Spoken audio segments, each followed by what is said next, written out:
it's EK from EK Gorman Designs, and I am sneaking in today to do a color up a fun digital stamp with my Copic colors. I am using Oddball Art's image 469, the Baby Brides Boo Bride Babies. I had it written on the screen, and yep, totally, completely missed the title of it. Boo Bride Babies, Baby Brides Boo. It's a combination of those three words.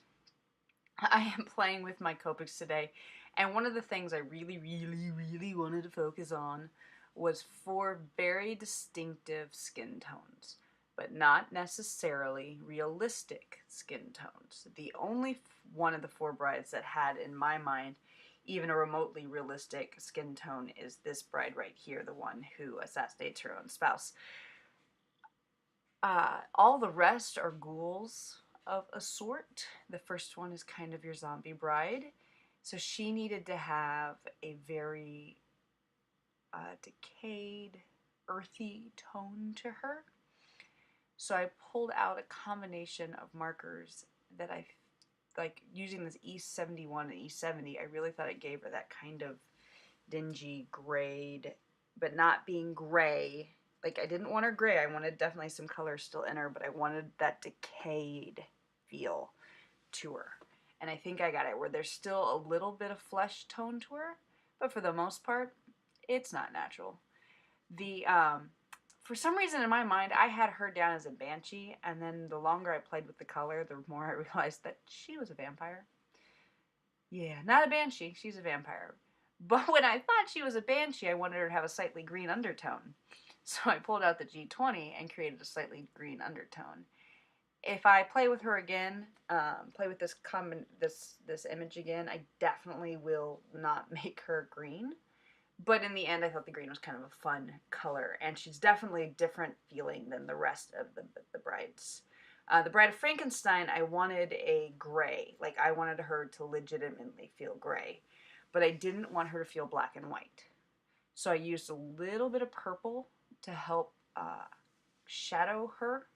And that purple, I thought, created actually a really nice feeling to graying her out that still gave her some warmth, for lack of a better word. She doesn't look like she belongs in a black and white movie. I gave a quick coloring to the bones of the zombie bride that are sticking out and protruding, because if you can't tell, with all that I have going on in the stamp, one of her arms and one of her legs is nothing but bone, like the flesh is gone.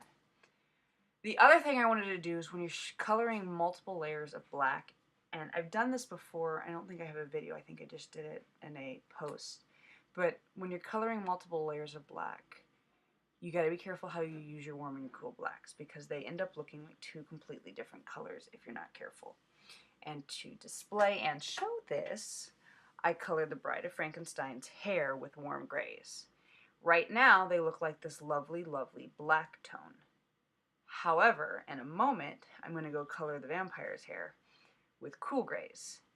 And the difference between the two is almost night and day. The cool gray becomes a more true black feeling, where the warm gray becomes a very dark brown. Now note, 0 dark brown in that warm gray, but it still ended up with a gray undertone, or a brown undertone to it, because of the nature of a warm gray.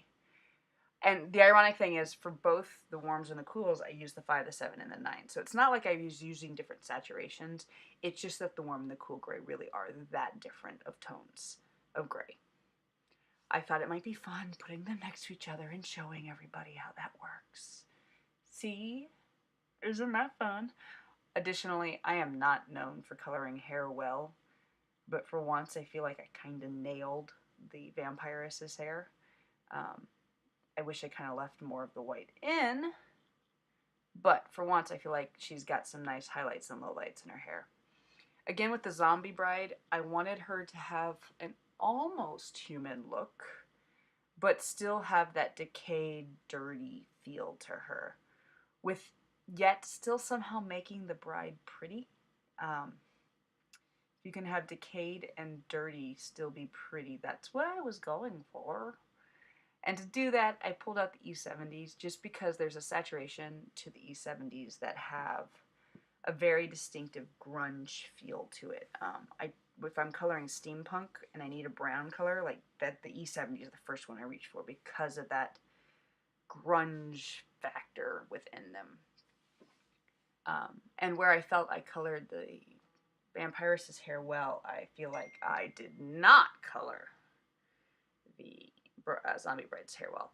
I lost footage. I don't really know what happened. I'm using a new mount and a new camera and experimenting with some things. And yeah, because the assassin bride is living and not a ghoul, I wanted her to have more warmth than anybody else in the group of brides. So she got a nice pop of color. It's the other reason she's kind of in the forefront of everybody else. She stands just a little bit forward from all three other brides because she is actually alive where everybody else is not. For the dress of the zombie bride, again, decayed and dirty, but I wanted it to be pretty.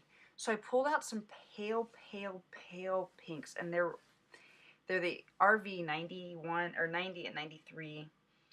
And to call them pink is not fair, but they're also not lavender. They're this pale mauve tone that actually I think really captured the colors I was going for. And with the Bride of Frankenstein, I wanted that same feeling. I wanted her to be in some color. I wanted her to feel like she belonged in a black and white movie, but I didn't want to go with black and white. So I pulled out the Blue Violet 90 series. Again, an incredibly saturated series of Copic markers. And I think it gave me that, feeling I was going for here of just kind of a black and white-esque feel. In all honesty, with the vampiress, I really wanted her to have a black dress, but with her black hair, I didn't want to lose any of the details, so I went with a mid-gray. And again, I'm using my cool grays. Oh no, I'm using my warm grays because I can't remember what I did. I'm using my warm grays to distinctly show a difference between her hair and her dress. And it was about this time I figured out she was a vampiress and not a banshee, so I added a touch of red just to give her that lovely feeling of blood dripping because I'm a goober monkey. A little bit of deep purple to accent some of my corpse bride. And I don't know why I thought the dress was going to be completely different looking than the hair when I used 3 of the same 4 markers to color them. Don't ask. Again, I wanted her to have a pop of vibrancy and life and warmth where the other 3 didn't have any. It just so happened I gave her the exact same warmth and vibrancy that her hair had. Yeah, it happens. I'm not perfect. I'm also not redoing this much coloring just because I made a mistake in coloring. So we have a nice pale orange girl who, yeah. All the eyes got a hit of pale yellow except for the one who's actually alive. Just to kind of give them some light reflection without giving them too much life. And finally added shadows. When I printed the image out, note this is not how these 4 digital images come together. I used my Photoshop to push them together and overlap and overlay them. And I initially thought the banshee, so the vampire is floating. So she has no feet and her digital image is floating above hand. I hope you all enjoyed watching me do a little Copic coloring today. If you like seeing what you see, give me a thumbs up and it will tell me that you want to see more. If you want to, click the dragon that'll subscribe you to my channel and you won't miss out on anything. Thanks for popping in today.